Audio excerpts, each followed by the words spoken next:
Hello and welcome to this audio edition of the Player Spotlight. I'm Tyler Rowland. And first off, we want to take the opportunity to wish you and your family a happy Memorial Day. And of course, in memory of our veterans that have passed, and to take the opportunity to remember them, be sure to do so. And so I'm with Tamar Slay, who has quite a background locally and nationally.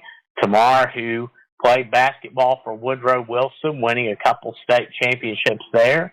Then would go on to Marshall, score 1,800 points in his career playing under Greg White, and then would go on to the NBA to reach the finals in 2003 with the New Jersey Nets, taking the San Antonio Spurs to 6 games, and would also help the Charlotte Bobcats in their inaugural season. And Tamar, it's so good to have you on. First off, how have you been and what have you been up to these days? Oh, I've been great. Man. Since I retired, I ended up playing 12 years, 3 in the NBA, and then I went really across the world. I played in Italy, played in Israel, and now, my home base now is Charlotte, North Carolina, actually a little suburb outside of Charlotte, and been married for 25 years in August, and I got 2 boys. I got a 17-year-old son and a 11-year-old son. So just, staying busy, right? I got my own business, play basketball. I'm a high school coach at a private school called Carmel Christian School, and, giving back, right? Chasing my passion of coaching right now. Yes, and let's talk a little bit about that background. You mentioned giving back, and just given how far you've made it in the sport, playing in the NBA, getting the opportunity to play overseas. 7% of athletes at the high school level alone make it to college, and that's just that's regardless of level. So how rare that is. And I know that it certainly wasn't easy to get there. Talk a little bit about your humble backgrounds growing up and just what you had to endure to get to where you were. Yeah, you know what, Tyler, the older I get, the more I'm able to, look back and, be proud of what I accomplished. Like you mentioned, just playing college basketball is a huge accomplishment. When you're in it, you're just on that day-to-day grind. You really don't appreciate it as much. I appreciate it a lot more now, being a coach, trying to help kids get into college. My son's, right now it's a 3-star. He got some offers from Wake Forest and different schools like that. But, it's a difficult task. And then to make it to the NBA, it's just a whole nother level you have to go to. And, just to speak about my humble beginnings, I grew up in Beckley, West Virginia, and not even to rewind back even more, most people may never even heard this city. I grew up in, until I was 5 years old, I lived in a holler called Scarborough, right, where it was, we were in, it might have been a 2-bedroom house, so, it was farms and chickens, and, so I'm from the country, right? A lot of my family still stays there. And then, growing up in Beckley, my mom and dad, they did all they could. They worked, right? But, we definitely lived below the poverty line. So it was tough times. It was some long nights, trying to figure out, how we were going to survive. And, credit to my mother, she always was really strong in that, right? And making sure that, we were still going to school. We were staying out of trouble. And just providing us with an opportunity to be around the right people, right? And those right people were coaches. Dave Barksdale, Coach Turner was my middle school coach. Ron Kidd, who's still coaching. Guys like Miller Hall, who was my principal. I still can remember. We were struggling a little bit and needed a helping hand. We're getting some extra groceries in the house, and I look outside the door and I see Dave Barksdale and Miller Hall bringing us food, right? And, they didn't have to do that, right? Guys like, Kevin McBride. Kenny McBride is the father. Kevin was son who was a great player for Mullins. I think he played Division II and was, player of the year multiple years. I can't remember which college he played at, but guys like that took me in high school and let me stay with them on the weekends. They paid for my food. They paid for my hotel. Um, gave me rides, back and forth to practice. And, things like that, you may not realize it. For them, it probably wasn't even a big deal. But if they didn't do things like that, where would I be, right? Where would I be if I didn't have those opportunities to play for their teams?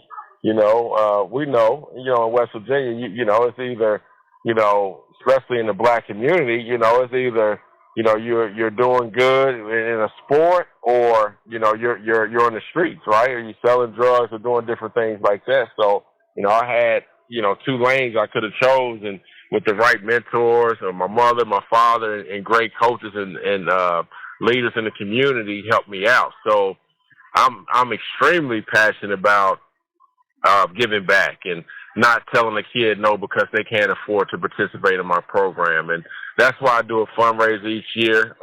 This is really the first year we're doing a fundraiser, but my personal fundraiser, right, where I give my personal money to make sure these kids are covered and be able to, benefit from being around myself, benefit from being around from my coaching staff, because it goes a long ways. I've been, this is year 9.5 for Slay basketball, year 7 with us having travel basketball teams. And, most of those kids now are going to college, right? So, I posted a video of me talking about our fundraising event. And, one of the mothers, immediately shared my story and was like, Coach Slay has been nothing but love and great for our family since their kid was in the 5th grade, and he's now playing college football. He's not playing basketball, but whatever. He's successful. He turned out to be a good young man, and that's what excites me, right? To see a kid score a basket, it's cool, right? But to see a kid be successful in the classroom and then take that on to other things, it makes you feel proud. So, that's just a little bit of what I went through. I've shared this story in West Virginia before. A lot of people didn't know until my Hall of Fame speech, but that summer, as soon as basketball season ended, my senior year, we got evicted from our home.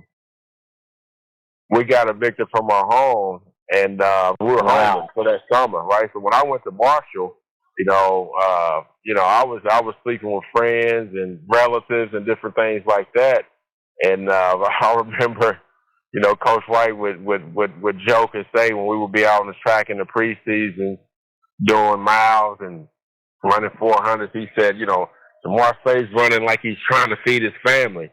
And I say this all the time, and you're right? That was what was driving me, right? Was just, trying to provide, my mother with enough income to where she didn't have to worry about whether or not she can keep the lights on or whether or not she can have food in the house and all that. So, my first paycheck in the NBA, I bought her a house, right? And she still lives in that house to this day. So, God is good, right? None of this would have happened without him, right? Right, we kept him first, no matter if we had our lights on, whether we had nothing to eat. We always got on our hands and knees and prayed, right? And I give him all the glory for me being able to make it out of that situation, and now be a person that these young folks, not only in West Virginia but in Charlotte and play the end across the world. I got fans everywhere now, man. So. God is amazing. Yes, and your post on Facebook, that really, when I saw that tomorrow, that really hit me because I remember playing basketball. I just started playing basketball in the 6th grade, and there was a couple camps I went to that summer. But and I didn't come from a rich household, but being able to afford to go to a basketball camp, it wasn't even a thought. You just kind of assumed that, Okay, well, we're going to be good to go with that. And Mm-hmm. just thinking about all the kids that are out there that's not the case. And talk about Slay basketball and your upcoming events that you were posting about, and what your goals are with helping kids. Yeah, so we have here in Charlotte we have weekly programs that we do from 3 to 9 p.m. every day, right? Where we're teaching kids the fundamentals of basketball. We have 15 teams now, starting at the age of 5 all the way up to 17. Wow. Where some of them are just starting out, and then we got some elite teams. My fifth grade team just got invited to Under Armour's top 16, so we're a top 16 team in the country. So that's pretty cool. We got summer camps that run, June and July, both here in Charlotte and in West Virginia. These are all, reasons why I do my fundraiser, right? Because, we're doing some pretty cool stuff. We're teaching these kids, man, like some of the kids walk in to my gym and they can't walk and chew gum at the same time. And then, a year later, you see them making their middle school team or, playing on the local travel ball team and being a starter, some making high school teams. So, that's the thrill I get out of it. And, it's just, it always sits in the back of my mind. Like, I live in a great community. Most people in my community can afford to it, but this kid, it's outside, folks in the city part of Charlotte and different areas down here in Union County, they can't afford. There's kids back home in West Virginia that can't afford to go to my camp. So off the top, I say when I do a camp in West Virginia, the first I text the coach. I need 30 kids that you think deserve to come to my camp. And, we make sure we cover those kids. And we've been doing that since day one. We wasn't able to do it last year because I got extremely sick, right? I had the camps planned and thought I had thought I had some back pain. And, before I knew it, I was rushed to the hospital and my lung had collapsed. And, I spent basically the whole summer in the hospital, with pneumonia. And so I had to deal with that. So, this summer I'm super excited about being healthy, right? And, being able to be in the gym every day working with these kids. But to your question, those are the things, those are the programs that we run, that we want these kids, and we want folks that, have a heart, right? Because most people like, if I'm paying for my kid, that's enough. And I get it, right? I get it. I'm not twisting any arms with it, but those that, guys like you and actually, hear my message and be like, you know what? I got an extra $25. I got an extra $10 that they don't realize how long that can go. Because if you get, say for example, I got 5,000 people follow me on Facebook. Everybody gives $10. Imagine how long that would go, right? To help support these kids. I mean, not just only for this year, but for years to come. And that not only changes, the lives right now, but it changes communities. It changes, like, without that, my family, what would my family be if I didn't have a Dave Barksdale or Greg White, guys like that to help support me? What would my family be, right? We wasn't, we didn't have many options, right? So it changes. It's a big area that it covers, and folks don't realize it. So that's why I wanted to put that message out, just to say, like, whether it's 20 or whether it's 200, 2,000, it's going to go a long way, and it's going to help a lot of people out. And where can somebody donate to this cause? Well, if you go to my Facebook page, you will see the story on there. My Instagram, the link is in the bio, and it's just a couple clicks, right? You go, click the link, click donate. You can donate. Put your name, or you don't have to. And it's different kids you can donate to, or you can just donate to the organization. So I mean, I think it's 4 or 5 clicks that you have to click, and then, you know, with that, you know, you're impacting a life that, you won't even believe how impactful that $20 could be, right? So, you know, we're gonna continue to do it too, right? Because it's just my calling. I mean, I can't be sitting here running basketball programs and, you know, have all the kids in my community that can afford it coming to my program, and then I know it's kids out there that, you know, maybe their dad's not in the picture, or maybe their mom is working 3 jobs and just can't afford it. Like, come on, man, what type person would I be, right, when I had people to lend their hand out to me? So, you know, that's something I'm extremely passionate about, and I'll continue to do that, you know, until I'm no longer here.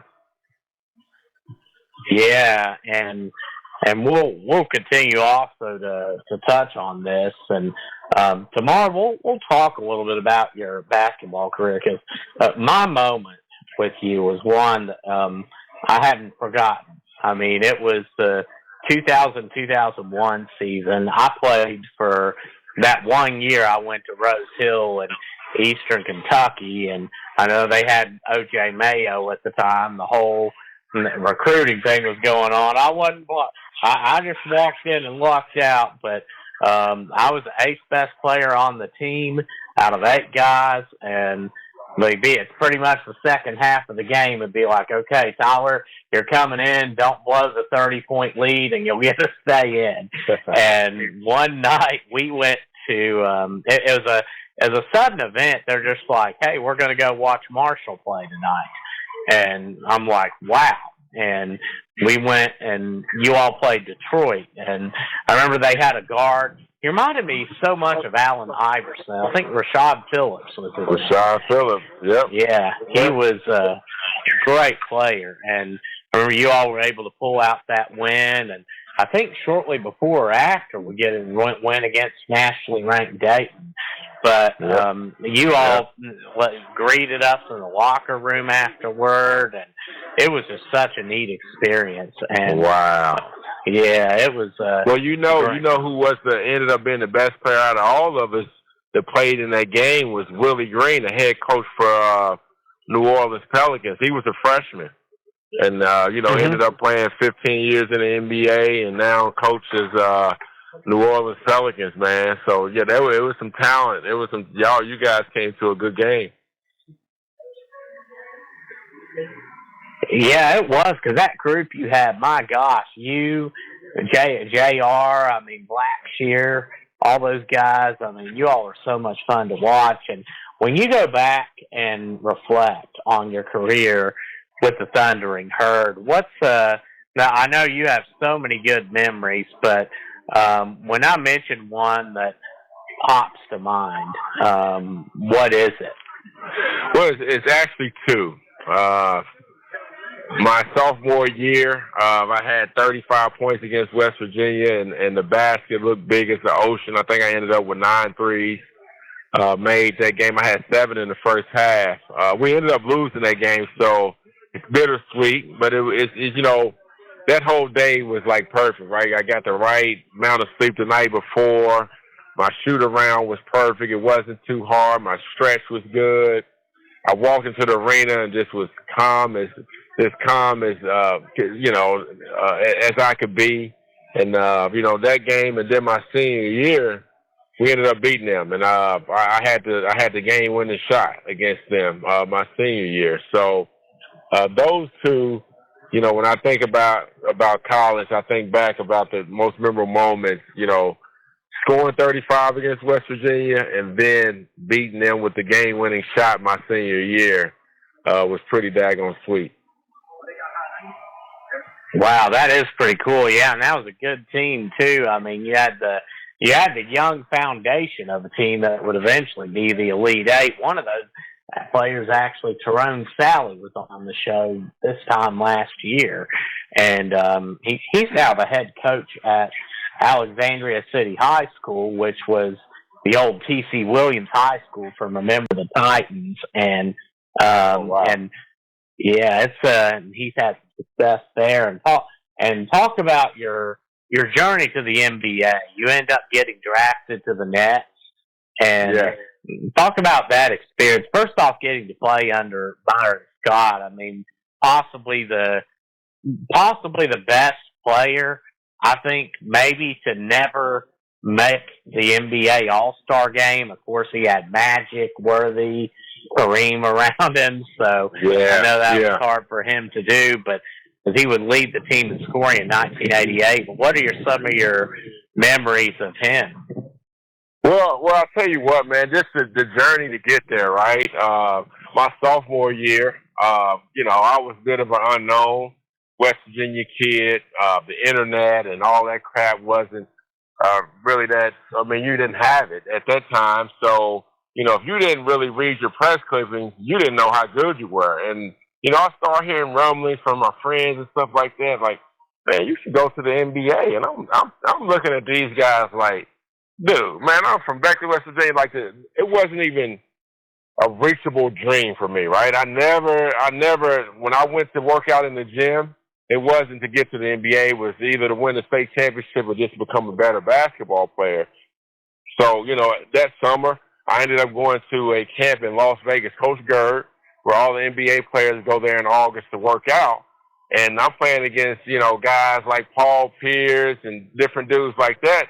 And I'm killing it. This is easy work. You know what I'm saying? So I'm like, you know what? I went back home, but I remember Coach Bowles showed me an article, and the draft had already passed. And I remember him showing me an article where they were saying I was one of the better players there, and if I would have left school that year, I would have been a top 20 pick. And I'm like, why didn't anybody tell me this, except for, a couple of my friends who, of course, I wasn't going to take their advice. I thought they didn't know any better.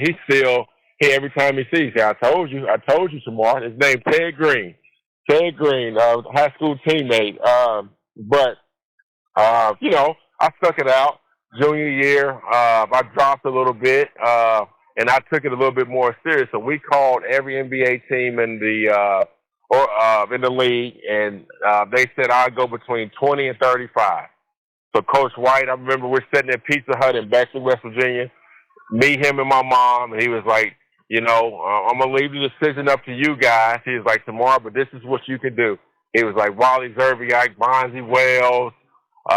He named a whole bunch of players that came from the MAC that were lottery picks, right, that won the MAC championship and was top 5 picks.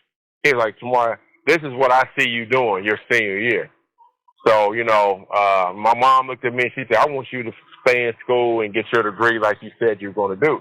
So, came back my senior year, and, we didn't have a good season, right? Statistically, I was great. I think I averaged the most I've ever averaged, but, I think we broke even, 15 and 15, something like that. And, I was late second rounder at that point. So, I had to go to work, right, if I wanted to get drafted. So immediately, and I regret this a little bit, but, I was, and young guys don't follow this path. Immediately when the season ended, I was going to class. It was probably about a month I was going to class, and all I could think about was just getting better in basketball. And I couldn't focus on my work, so I went and talked to Coach. I got an agent, and I left. I went to D.C. and started training with Bernie. First it was Tim Gergovich, Michael Jordan's trainer, and then I ended up, he was too expensive. I ended up going to Bernie Bickerstaff, who ended up taking me in Charlotte. Okay. And I trained with him for the draft. I went around and probably had 15 workouts with 15 different NBA teams, and I thought I did well, right? I thought I did well. But my agent was just getting feedback. It's amazing. We may draft you. So 2 teams, Cleveland Cavaliers at 35 said if I'm still available, they're going to take. I knew I wasn't going first round. They said they would take me at 35 if I'm still available. John Lucas. 35 comes, Carlos Boozer is still on the board. So they take him. So I'm like, okay. I got my family around my house in Beckley. Houston Rockets at 42 or 43, they said they would take me if I was available then. They drafted some guy that I don't even think he made the roster after that. They made a bad decision with that one. Carlos Boozer, good choice. 42nd pick, they probably should have drafted me. And then Miami Heat at 54 said that they were going to take me for sure, right? At 54 on silver. They ended up taking Rasul Butler, who was, same size as me, same type position, who ended up being a great pro himself. He passed away a few years in a car accident. So they don't draft it. So at that point, Coach Cornelius Jackson, the head coach at Marshall University right now, he, of course, was at my little draft party get-together. I was telling the family, because everybody was down and out, because they knew that was my last choice, right? No, this at 53, they took him. Is where they're going to take me. So I'm kind of telling everybody, like, look, I'll figure this thing out. Like, even though I have to be a free agent, and I wasn't even facing the TV at the time, but Cornelius I was standing in front of him. He looked around me. He was like, Slay, I still remember like it was yesterday. He said, Slay, you on TV, man. You on TV. And I turned around and I saw my picture there with the 54 pick, New Jersey Nets selecting. I didn't even hear it. Like, I got tackled by my family, and it was bananas, right? The best feeling I ever had in my life. And, that's kind of how it happened. I didn't work out with the Nets. I had no idea they liked me, right? So I didn't expect them to draft me. But it was Rod Thorne, Prince the guy, who watched me play in Chicago, who really, really liked my game at the time. So, going into training camp, well, actually it was Summer League. I had to play Summer League, and going into Summer League, I think I tweaked my knee or something, so I missed the first first two practices. So they were down on me. They basically told me, well, they didn't basically. They told me they would probably send me overseas for a couple of years. So I went to Summer League. Well, the first two practices I set out, Tyler, and then I started practice the last 3 days, and we did 2 a days. And then we flew to Boston, and I was the only draft pick that the Nets had on this Summer League roster because they didn't have a first-round pick. And I don't start. I don't start the game. Like, they got guys, and that never happened. I guess so. They were upset with me at the time, and then, I went out the first 2 days. I think I had 22 the first game, then I had maybe 18 or something the second game. And I remember Lawrence Frank, who was now the president of the Clippers. He came in. He was like, "Look, I gotta salute Tamar Slay. Like, he came. He didn't complain one time. He didn't. It was." He just stayed focused and took advantage of his opportunity. So, he's now going to be a starter, and we really like him. And he said this in front of the whole team. So I played well. I think I averaged 16 shots, 60% from 2, 50 from 3. It was just played out of my mind. So I got the invite back to training camp, came into training camp, and again, on a team full of veterans. I walked into the locker room, and to my right, I see Jason Kidd. I see the Dikembe Mutombo. I see Kenyon Martin, Kerry Kittle, Richard Jefferson. All these guys I just watched playing the finals the year before. I'm in the same locker room with these guys. I'm from West Virginia. I never left West Virginia before I flew to New Jersey, right? I never left that little small area. So was I starstruck? Yes. And then my head coach was Byron Scott. So, I had, guys like that I had to go compete against, right? So I had to shift my mindset with, from, now these guys who I idolize, I got to compete against. And, I had a great training camp, and, they gave me rewind back a little bit after Summer League, they gave me a partial contract. So I still had to make the team. They gave me like $60,000 or something like that to come to training camp. So I still had to make the team. So on the last day, Coach Byron Scott scored. Because he was a players coach. He called me over. He said, "Tamar," he's like, I got to give you some bad news. He's like, I don't think you played good at all, and we're gonna look to. And when he said that, all Rodney Rogers and Aaron Williams came to grab me from behind. They grabbed me and take me that rookie hazing. Take me against the backboard, and then the whole team just came over and told me that I made the team, right? So, everybody was excited for me. I started the season out playing well, right? The first 20 games of the season, I was in the rotation, but they were trying to make me a point guard, and it was just wasn't the right fit for me, right? And I was making rookie mistakes, and they were trying to win a championship, and I got pushed out of the rotation, and really after that, I never was able to get back in their rotation, and then I went to Charlotte, and I was a projected starter, and broke my ankle, right? And that was pretty much it for my NBA career. And I know I got sidetracked a little bit, but Byron Scott was, a great coach, right? Because he was a player's coach. He played himself. I still remember us competing in shooting games, and him, footwork drill that I teach guys to this day. Instead of jump stopping into your shot, teaching the left, right, or the right, left to get to your pull up. Because jump stop is just a little bit too slow at the NBA level, so you gotta get to your shot a little bit quicker. And he was just, he was the ultimate competitor. Man, he played on the Pat Riley, so training camp was brutal, was long, and I still remember one of the trips. I was playing. Guys would play a little bit of poker, and he's like, "Look, man, make sure you save your money. Don't get into that habit of what most guys do, in the NBA." And just a great. I still talk to B. Scott. We still talk. When I was with the Union, he was coming in to be our director of our coaching program for the NBPA. So we were getting all the numbers worked out, and then COVID hit and everything got shut down. But B. Scott is a great person, great coach, big heart, right. So really enjoyed playing under him. And describe the experience that you had tomorrow. Your NBA career, you could say short but sweet. And getting to go through the playoffs in 2003, how many people can say they were a part of a program that swept the Pistons and the Celtics, and you got to play some games in that. And then, you got to the NBA Finals. Unfortunately, just a little bit short, but, took the Spurs to 6 games. After the team was swept the prior year. So, what an experience that had to be. And talk about that and the memory that comes to mind.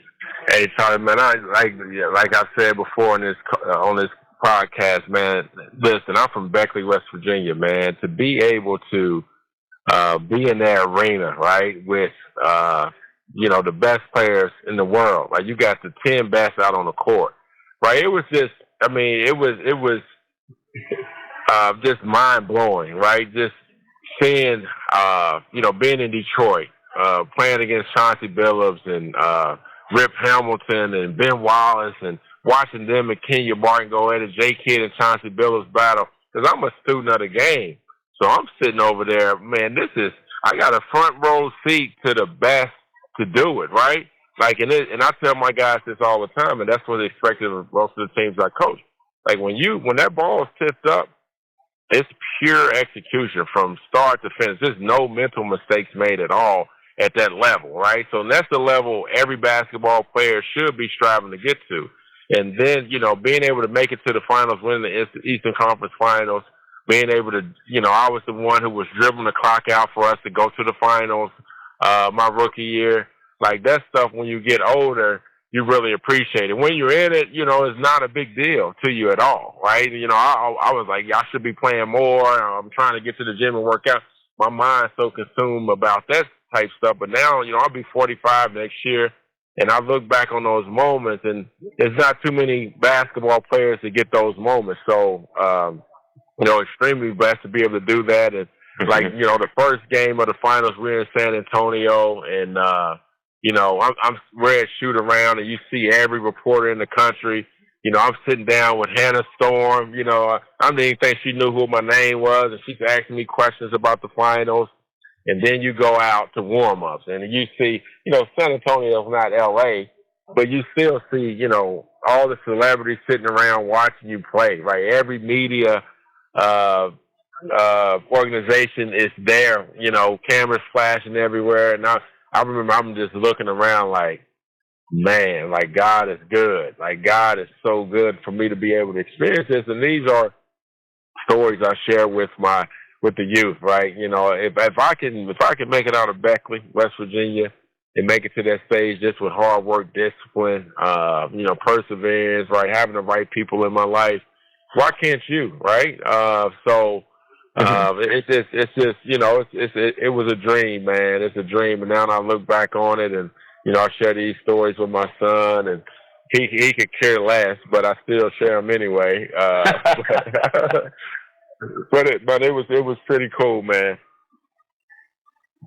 And talk about the influence that Greg White has. I personally got to meet him it was a couple years ago at a game I was on at Boyd County, and Boyd County and Ashland, big rivals, were playing each other here in Eastern Kentucky, and he had a couple of players on Ashland, I think, that he had worked with, and of course, Coach White's still heavily active with training athletes. Talk about the influence that he had on you.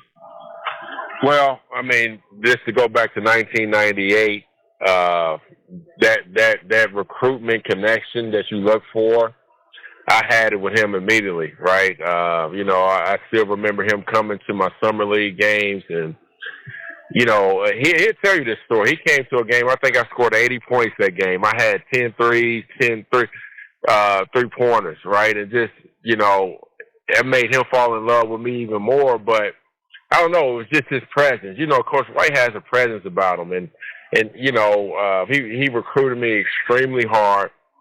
And he came into my house, 306 Minnesota Avenue in Beckley, West Virginia, him and Coach Snell. And they did their recruitment pitch. And, they just started talking about, other things outside of basketball that they would do for me. And both of those guys to this day, I still talk to. I can call at any time and they'll give me advice. And the thing that when they walked out of the house, my mom was in tears, and we looked at each other and said, "This is the place. Mm-hmm. This is the place for us." And and then to top it all off, Coach White, his enthusiasm and his personality, and the players that we knew that was coming in. J.R. Van Hoos, Cornelius Jackson just came from Tennessee. Joda Burgess was there. Travis Younger just won Freshman of the Year. So Coach White had big dreams for us, and so did I. I knew we could go there and win the MAC and make a run in the tournament. Fortunately, we never got to do that because we had some good teams that, it was a lot harder than what I thought. But we won 20 games 3 years while I was there. Coach White, and you look at our group of guys that played there, and we were just down for Cornelius Jackson's, not induction, but him, getting named the head coach for Marshall ceremony. And I was just looking around. You got, I don't know if a lot of people know, Joda Burgess is an extremely successful businessman. J.R. Van Hoos, extremely successful. He's teaching back, he's coaching. Cornelius Jackson is a coach. Josh Perky's doing a lot of stuff in the community. You got guys like Monty Wright, who's the athletic director at Oak Hill High School. Travis Young, I think he's a CPA maybe. I don't mean to leave anybody out, but my point is Coach White taught us so many life skills, right, that we would have never had without him. And that's what I salute Coach White more than anything. Of course, he taught us how to play hard and play together. But he taught us how to work a room. He taught us how to shake a hand. He taught us how to dress. He taught us how to know the temperature of the room and know how to navigate through different types of crowds, and all those things are so important that a lot of coaches don't spend the time doing. They just, when you don't score points or win games for them, they could care less. But Coach White was a father figure for us. He got on our butts if we made mistakes, but he also loved on us and was our biggest fan. always. So I love Coach White to death, and I'm so glad that I chose Marshall University. Yeah, and gosh, you look at your teams. I think you guys led the country that in 3 point, because that was the thing. That was what was so hard about, like, because I mean you could punch it inside the Van Hoos. It was kind of a pick your poison. If he's not going, then you or Blackshear on the outside for three. And gosh, you mentioned Joda, and a couple of the players you mentioned a note, Joda Burgess, because his son is involved at Russell here in Eastern Kentucky. So I've actually was on one of his games last year. And then JR, who's an assistant at that boy can shoot it, man. Joda's son. Sorry to cut you off, but Joda's son. Oh, you're good. Hey, I think he can shoot it better than Joda, and that's saying a lot. Yeah, because you all were number one in the country in 3-point shooting, and yeah, JR, who teaches at Johnson Central High School and has been successful there. I think he won an award. I can't remember the name of it, but I remember him getting recognized for his teaching in history just maybe last year, a couple of years ago, statewide. And let's talk a little bit about, because you mentioned business. How did Slay basketball? How did that start? I would come in during the summer and do camps. When I played, and I decided to retire because I had hurt my back, and I had planned on playing 5 more years, and I went to start working out, and I was on the soccer field. Me and my brother Brian Slay. It was late, so we had a car license. That was the only light that we had. And I'm doing ladder drills. I'm trying to run some sprints, so my back locks up on me, and I can't move. I can't move my legs for about 10 minutes. I'm just laying here looking up at my brother like, man, what are we doing? And I told him, I said, I'm done. I said, I'm not playing anymore. I'm not putting my body through this. And at that point, I called a buddy of mine, Roger Mason, who I knew had some connections with the NBA union side of it. And they had originally invited me to this coaching program where they teach you how to coach. Coach Brendan Sear ran it, and I ended up being the director of that when they hired me. But go back to my story. I attended that coaching program, and then they had a leadership program where they teach you like front office stuff and the business side of basketball. And I just fell in. I was like, you know what? I can use my brain and my expertise to make money instead of, putting my body through all this.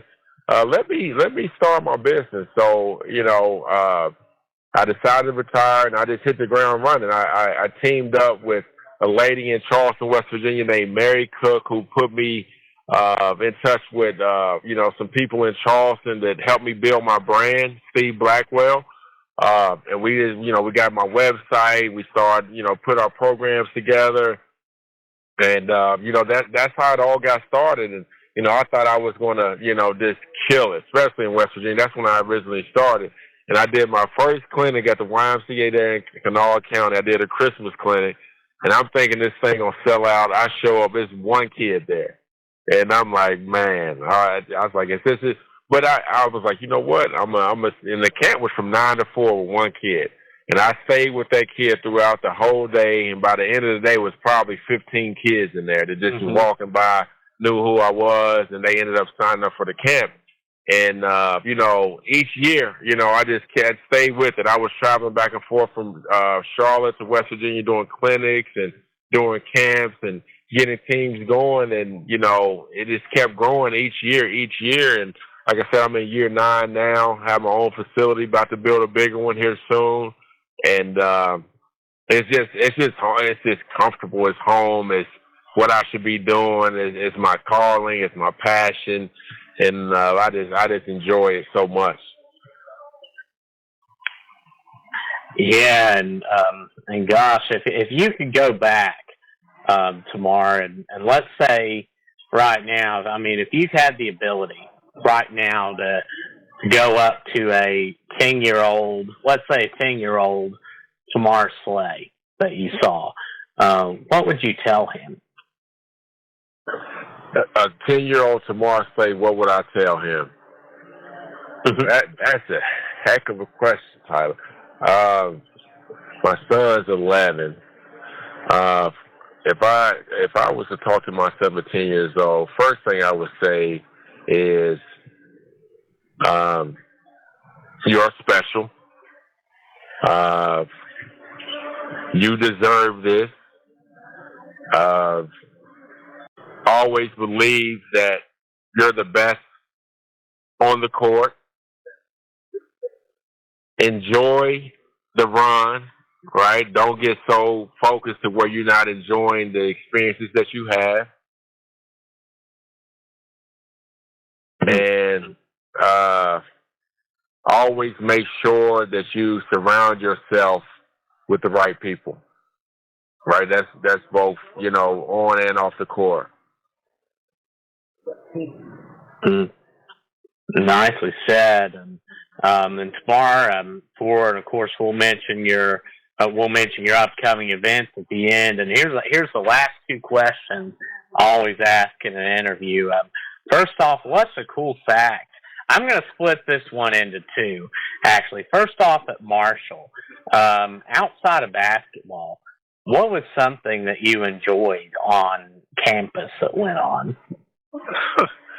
Man, that's another thing I wish I would have been able to not think basketball. And even to this day, my family tell me all the time, Dad, that's all you do is watch and talk about basketball. Can you talk about something different?